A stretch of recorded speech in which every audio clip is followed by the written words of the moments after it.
So let's talk about the monotone class theorem. The monotone class theorem. Okay. So I'm just going to show you first some important definitions that we need to know before going forward. Definitions.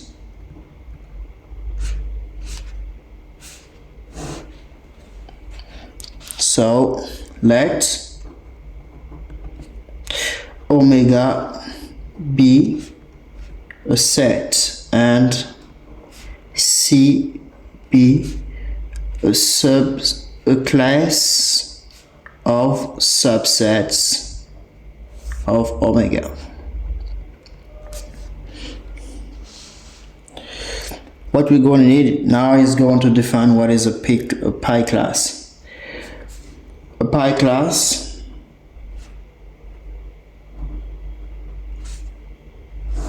first of all, C is said to be a pi class if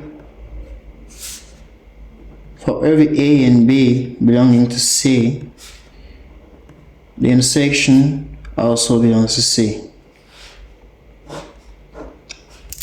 So a pi class is a class of sets that is closed under intersection, and a lambda class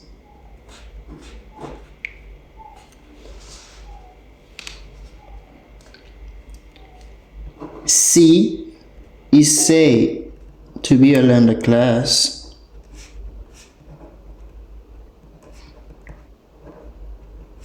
if, first of all, if it contains the set omega and if it is stable by maybe finite difference. So if every A belonging to C I can say for every A belonging to C, it's going to mean that for every AB belonging to C, this is going to mean that if A is included in B, then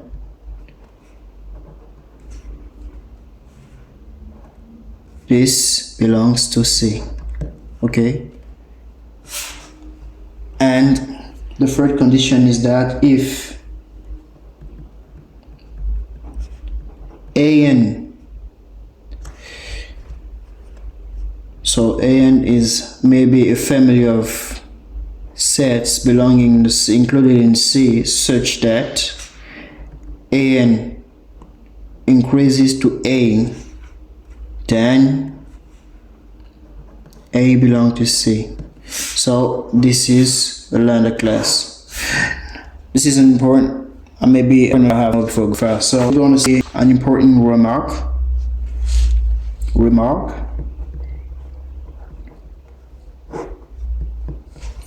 First of all, you have to know that if a lambda class, this is the first remark. A lambda class is a monotone class.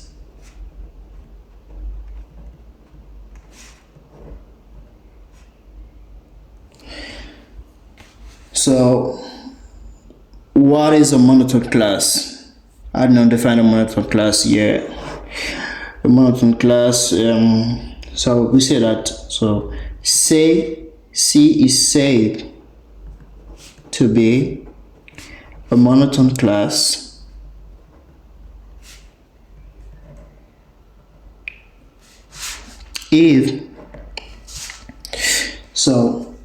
if you take maybe a family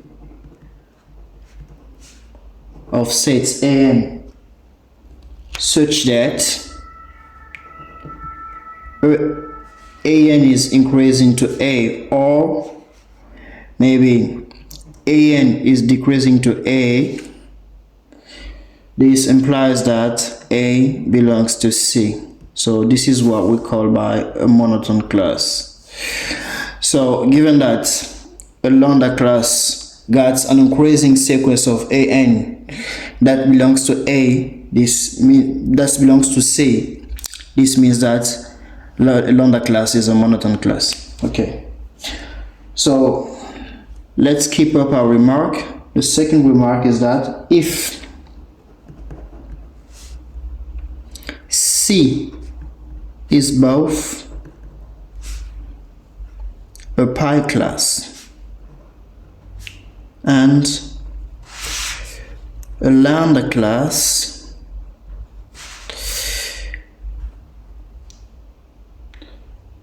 this implies that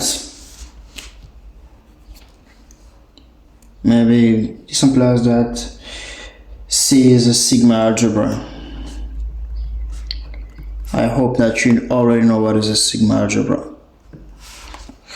So, third remark is that if C is both a monotone class,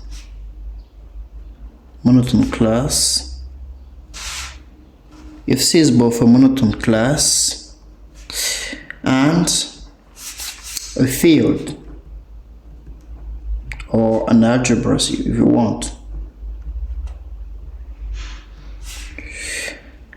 then C is a sigma algebra. This is a very important remark because it's going to serve us for our theorem. So now we're going to check what is a theorem.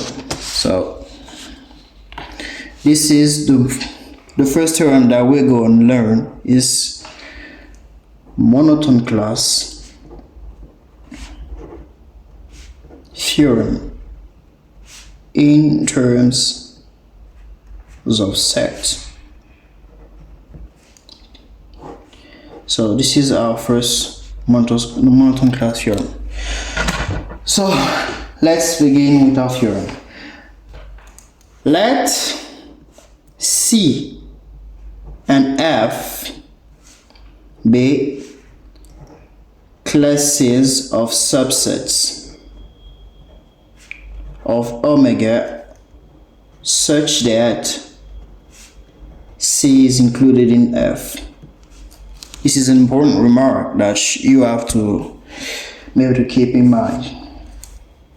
And so the first statement of the monotone class theorem says that if F is a lambda class and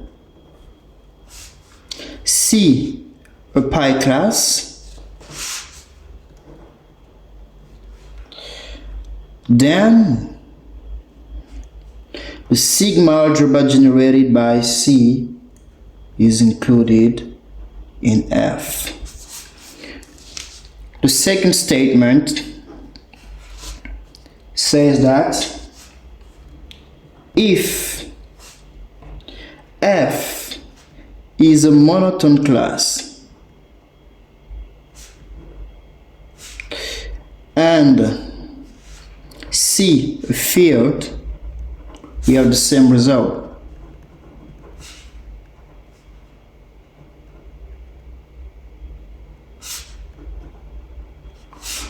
Okay, so this is the monotone class theorem in terms of set, and we are going to prove this theorem. So let us begin the proof. So we're going to prove the theorem. Proof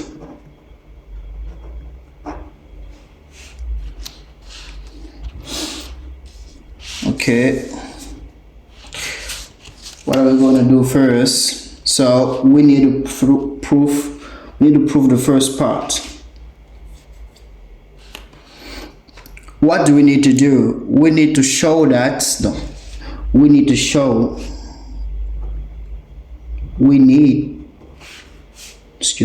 to show that this is included in this. First of all, we need to construct this. Maybe we need to say that, let us take f prime, that is a pi class generated by C. A pi class generated by C just means that it's the smallest pi class that contains C. Okay, this is important, and this is a pi class. So we need to construct a pi class that is maybe equal to this. So how are we going to do this? Let's denote f1, the pi class that we need to construct. So this is going to be the sets of B belonging to f prime, such that for every A belonging to C, the intersection of B and A belongs to f prime. You may be going to ask yourself, why do we need this? But it's an important concept because we just need to construct a new pi class, and by this pi class we're going to construct another pi class that is going to be maybe we need to construct a lambda class. So this is a lambda class, and we're going to construct maybe another lambda class that is going to be a pi class, so that we could use our remark to make a conclusion. So this is obviously a lambda class. I need to check that if you got time. And we know that C is included in F1. But what do we know again? We know that this is included in F prime. But F prime is the smallest pi class, lambda class that contains F prime, that contains C, So this means that F1 also contains F prime.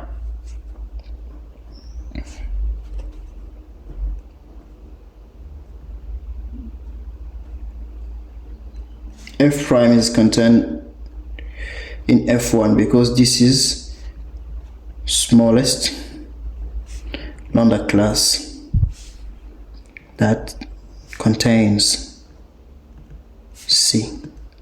So we can conclude that this is equal to this. So now we need to construct what is called by a pi class. So put F2, that is a set of B belonging to F prime, such that for every A belonging to F prime belong to this. This is for having something that we call that maybe finite intersection. So we need something that is close on the finite intersection. And this is obviously, it's a pi class, it's a lambda class, and because it's finite by intersection, it's also a pi class. It's also a pi class. So, and we know that, what do we know? We know that this is contained in F prime, and F2, C is contained in F2. So this can say that F2 equals F prime. But we know that, so F prime is what? It is a pi class and a lambda class, a lambda class, pi class. So F prime is a sigma algebra. But we know that this is contained in this. So I was saying that given that this is a lambda class, it's a class, it means that f prime, maybe now we're saying good, f prime is a sigma algebra or sigma field. And this is that the sigma generated by C is contained in f prime, but f prime is contained in f. So this is the first part of our proof. So let's dig into the second part. Second part is, so what we do is say out that under assessments here is that f prime, so f here is one of the class. Then what we need to do, we're going to do the same thing. So we're going to construct maybe a set that is small and that can be maybe stable under complementary so that we can get a field and we can use the second remark. How are we going to do this? So let's call again f prime maybe the smallest monotone class that contains C. Okay, this is the smallest monotone class that contains C. So what do we need to do now? Something very simple. We're going to construct another class of sets. So put F secant. So what we need to construct now is a set that is going to be stable under complementarity so that we could get a field. And this is what we are doing. But you already know that this is contained in this, okay? But you need to get this is a monotone class, okay?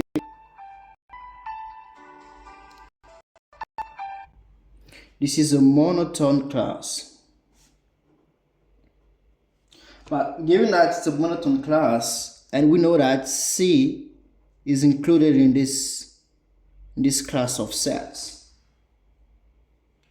But given that this is the smallest monotone class that contains C, this means that these two classes are equal. So excuse me, because I don't really know how to write. Okay, these two monotone classes are equal. So what do we need to do now? Because these two monotone classes are equals, this also means that this is a field. F prime is a field. But if f prime is a field, given that it is also a monotone class, we have that f prime is both a monotone class and a field. So if f prime is both a monotone class and a field, this means that it is a sigma algebra. So it's a sigma field, you know, sigma algebra or sigma field. But if this is a sigma field, given that C is included in f prime, this means that the sigma field generated by C is included in f prime. That is included in F. So this is the end of our proof about the first theorem of monotone classes. So we're going to see another theorem of monotone classes that is in terms of functions.